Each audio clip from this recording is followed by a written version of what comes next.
Ang sulat ni Pablo kay Filemon. Unang kabanata.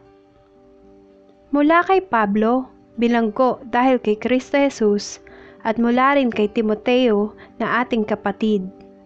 Kay Filemon na minamahal naming kamanggagawa, at sa iglesyang nagtitipon sa kanyang bahay. Kay Apia na aming kapatid na babae, at kay Arkipo na aming kapwa-kawal.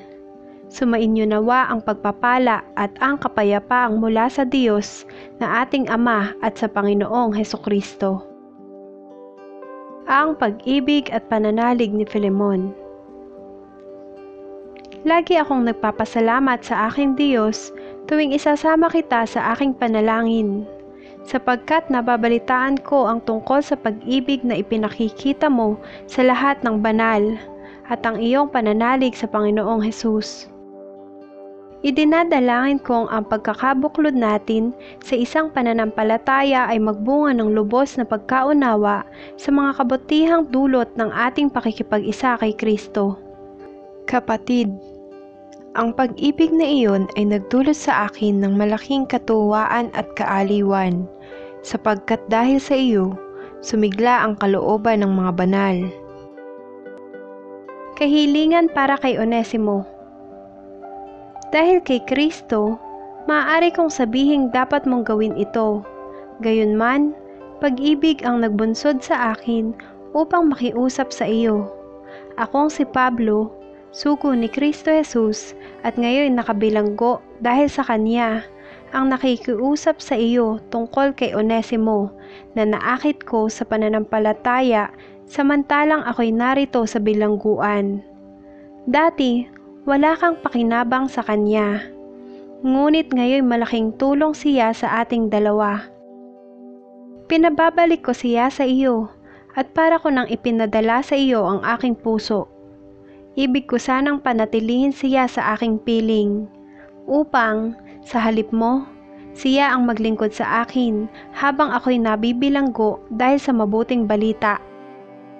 Ngunit ayokong gawin iyon nang wala kang pahintulot, upang hindi maging sapilitan, kundi kusa ang pagtulong mo sa akin. Marahil, nawalay sa iyo ng kaunting panahon si Onesimo upang sa pagbabalik niya'y makasama mo siya habang panahon, hindi na bilang alipin, kundi isang minamahal na kapatid. Mahal siya sa akin, ngunit lalo na sa iyo. Hindi lamang bilang isang alipin, kundi isang kapatid pa sa Panginoon. Kaya't kung inaari mo akong tunay na kasama, tanggapin mo siya tulad ng pagtanggap mo sa akin. Kung siya may nagkasala sa iyo o nagkautang kaya, sa akin mo singilin.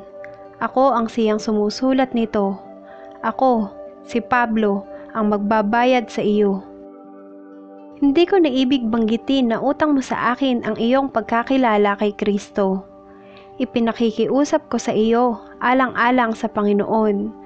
Pagbigyan mo ang aking kahilingan.